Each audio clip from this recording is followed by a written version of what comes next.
কবি আলাউদ্দিন একটা টাকা হারাইয়া বলছেন পয়দা হইয়া ব্যাংকে যাইয়া কয়েকদিন থাকে লুকাইয়া মাউস স্পিকারের হাতে পয়রা বাজারে ছড়িয়া যায়। পয়সায় আমার জীবনের ভাই নয়টি রাস্তায় এক জায়গায় পয়সা রে, পয়সায় আমার জীবনের ভাই নয়টি রাস্তায় এক জায়গায়। পয়সা বলে তুই থাকিস সাবধানে, একদিন বিলালের মতন কিরমিনে ভাইলে ভাবদ শালা গাইয়া খায়।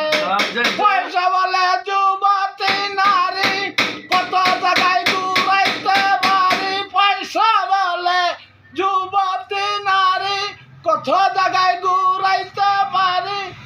এইটাই আমার নিবেদন, পয়সায় আমার